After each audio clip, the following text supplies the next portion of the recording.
नमस्कार मेरे प्यारे साथियों, आप सभी लोगों का हमारे YouTube चैनल में स्वागत है। और आज की इस वीडियो में हम आपके लिए 50 प्रश्न लेकर आए हैं जो कि बहुत ही महत्वपूर्ण होने वाला है। जैसा कि आप स्क्रीन पर देख रहे हैं कि जो 50 क्वेश्चन है, ठीक है, और ये प्रत्येक दिन रात्रि 9 बजे आपको मिलेगी। तो इसके नोटिफिकेशन के लिए आप हमारे चैनल को सब्सक्राइब करके बेल आइकन को प्रेस कर लेंगे ताकि आपकी जो वीडियो के जो नोटिफिकेशन है, सभी नोटिफिकेशन आपको समय समय पर मिलते रहे। तो चलिए आगे की ओर बढ़ते हैं। और आगे आपका सवाल नंबर 1 आपका सवाल है कि फंक ने किसका आविष्कार किया था। फंक ने किसका आविष्कार किया था? तो विटामिन का। अगला सवाल है विटामिन्स क्या होते हैं। विटामिन्स क्या होते हैं? तो विटामिन्स जो होते हैं वो क्या होते हैं? कार्बनिक यौगिक होते हैं, ठीक है। अगला सवाल है यौगिक का कौन सा समूह जिसे सहायक आहार कारक कहा जाता है? तो कौन सा समूह है? तो विटामिन का समूह है, ठीक है। आगे की ओर बढ़ते हैं। अगला सवाल है सोडियम, पोटेशियम, कैल्शियम तथा मैग्नीशियम में से पौधे के विकास के लिए क्या आवश्यक नहीं है? पौधे के विकास के लिए क्या आवश्यक नहीं है? तो आपके जो दिया हुआ है ऑप्शन, उसमें से आपका सोडियम क्या है? पौधे के विकास के लिए आवश्यक नहीं है, ठीक है। आगे की ओर बढ़ते हैं। अगला सवाल है आपका साइमन कमीशन के बहिष्कार के दौरान लाठीचार्ज से किस नेता की मृत्यु हो गई थी? तो मैं आपको बता दूं कि ये जो लाला लाजपत राय थे, इनको लाठीचार्ज से मृत्यु हो गई थी। तो आपका राइट आंसर हो जाएगा लाला लाजपत राय।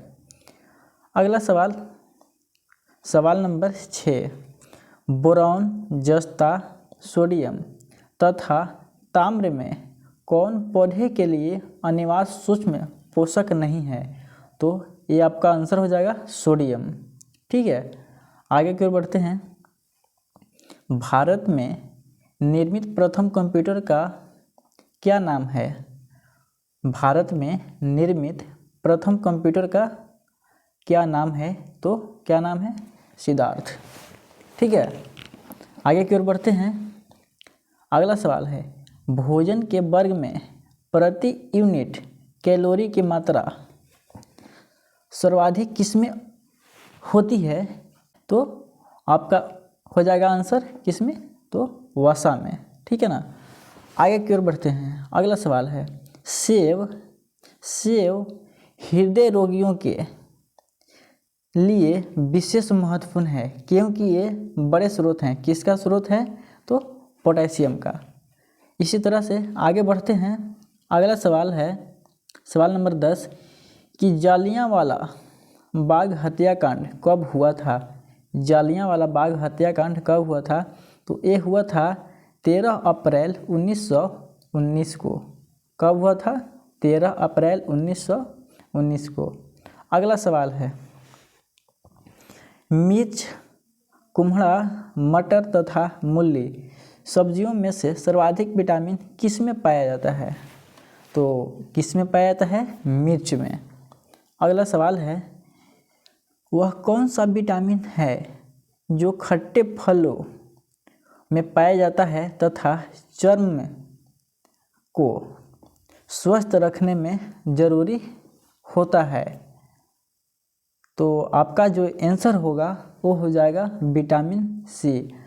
जैसे कि आप जानते हैं कि खट्टा फल जितना भी है लगभग उसमें क्या पाया जाता है?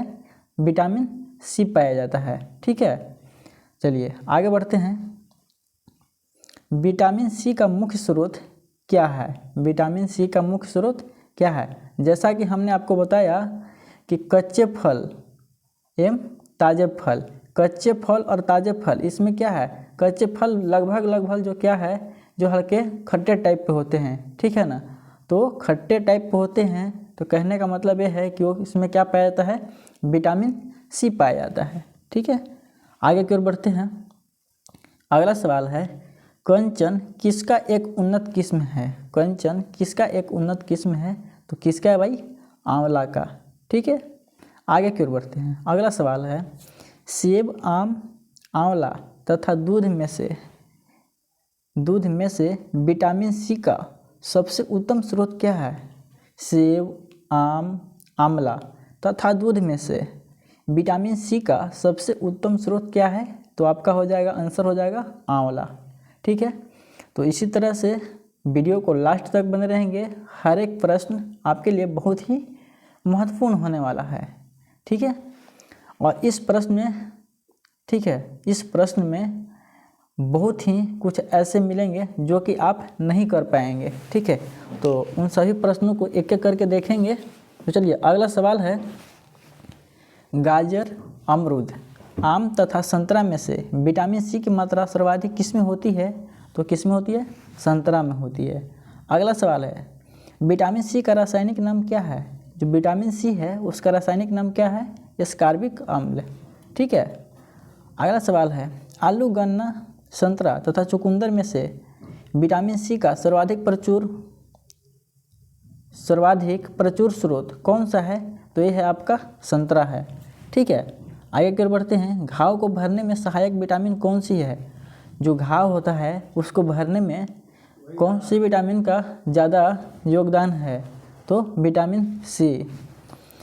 अगला सवाल है, विटामिन सी मदद करता है लौह के अवशोषण में। ठीक है ना, तो आगे बढ़ते हैं। और अगला सवाल है कि vitamin A, vitamin C, vitamin B तथा विटामिन ई में से कौन शरीर में भंडारित नहीं होता है? Vitamin A, vitamin C, vitamin B तथा विटामिन ई में से कौन शरीर में भंडारित नहीं होता है? तो आपको बता दूं कि जो विटामिन जो सी है वो क्या होता है, शरीर में भंडारित नहीं होता है। अगला सवाल है, वह कौन सी विटामिन जिसकी कमी से खून का थक्का धीरे धीरे बनने की बीमारी होती है? तो खून का थक्का बनने की बीमारी कौन से विटामिन की कमी कारण होती है? तो विटामिन के कारण। ठीक है ना, आगे की ओर बढ़ते हैं। रक्त का थक्का बनने में आवश्यकता होती है, किसकी होती है? जैसा कि आपने ऊपर देखा, तो किसकी होती है? विटामिन के की। आगे की ओर बढ़ते हैं। रुधिर अस्कंदन में प्रभावी होता है। रुधिर अस्कंदन में प्रभावी होता है, क्या प्रभावित होता है भाई? तो विटामिन के। ठीक है, तो इसी तरह से आगे बढ़ते हैं। अगला सवाल है, सवाल नंबर 25, आंत के जीवाणुओं द्वारा संश्लेषित होता है। जो आंत होते हैं उसके जीवाणुओं द्वारा क्या संश्लेषित होता है? तो विटामिन B12 एवं विटामिन के। ठीक है, अगला सवाल है कि विटामिन डी का स्रोत क्या है? विटामिन डी का स्रोत क्या है? तो जो विटामिन डी का जो स्रोत है वो क्या है? सूर्य के किरणें। ठीक है, आगे की ओर बढ़ते हैं। सूर्य की किरणों से प्राप्त होता है, जो सूर्य के जो किरण है उससे क्या प्राप्त होता है हमें? तो विटामिन डी प्राप्त होता है। ठीक है, चलिए तो आगे की ओर बढ़ते हैं। विटामिन डी की अल्पता से होता है। कहने का मतलब है कि विटामिन डी की जो कमी से कौन सा रोग होता है? तो मैं आपको बता दूं कि रिकेटस एवं ऑस्टियोपोरोसिस। ठीक है, चलिए आगे बढ़ते हैं। विटामिन डी में पाया जाता है, विटामिन डी में पाया जाता है, क्या पाया जाता है भाई? कैल्सीफेरॉल। ठीक है, इसी तरह से आगे बढ़ते हैं। अगला सवाल है कि महात्मा बुद्ध ने अपना पहला उपदेश कहाँ दिया था? जो महात्मा बुद्ध हैं वो अपना पहला उपदेश कहाँ दिए थे? तो सारनाथ में। ठीक है, चलिए आगे की ओर बढ़ते हैं। अगला सवाल है, सवाल नंबर 31, कि कैल्सीफेरॉल किस रासायनिक यौगिक का सामान्य नाम है? कैल्सीफेरॉल किस रासायनिक यौगिक का सामान्य नाम है? तो किसका है भाई? विटामिन डी का। इन सभी सवालों का जवाब आपको इसका जो PDF है वो आपके डिस्क्रिप्शन में लिंक दे दिया जाएगा, वहाँ से आप डाउनलोड कर सकते हैं, ठीक है। या फिर हमारे जो टेलीग्राम जो चैनल है उसमें आप ज्वाइन कर जाइए, आपको PDF और वीडियो दोनों आपको मिल जाएगा, ठीक है। तो इसी तरह से अगला सवाल है कि पत्ता गोभी, गाजर, फूल गोभी तथा पालक में से किसमें विटामिन ए की मात्रा अधिक होती है। तो आपको बता दूं कि गाजर जो है, गाजर इसमें विटामिन ए की मात्रा सबसे अधिक होती है। अगला सवाल है सवाल नंबर 33, पृथ्वी पर उत्तरी गोलार्ध में सबसे बड़ा दिन कब होता है। जो हमारा पृथ्वी है उस पृथ्वी पर उत्तरी गोलार्ध दो होते हैं, उत्तरी गोलार्ध और दक्षिणी गोलार्ध। तो जो हमारा उत्तरी गोलार्ध है उसमें सबसे बड़ा दिन कब होता है, तो 21 जून को होता है, ठीक है मेरे प्यारे साथियों। इन सभी क्वेश्चन को एक बार आप सही तरीके से याद रखेंगे। चलिए, तो अगला सवाल है सेब, पपीता, अमरूद तथा आम में से किसमें विटामिन ए की प्रचुरतम स्रोत है।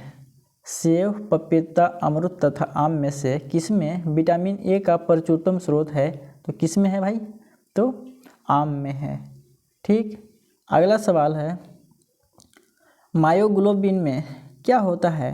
जो मायोग्लोबिन है उसमें क्या होता है, मतलब क्या पाया जाता है, तो लोहा, ठीक है। चलिए अगला सवाल है, और अगला सवाल को करने से पहले अभी तक हमारे चैनल को आप सब्सक्राइब नहीं किए हैं तो प्लीज़ चैनल को सब्सक्राइब कर लेंगे और बेल आइकन को प्रेस कर लेंगे, ठीक है।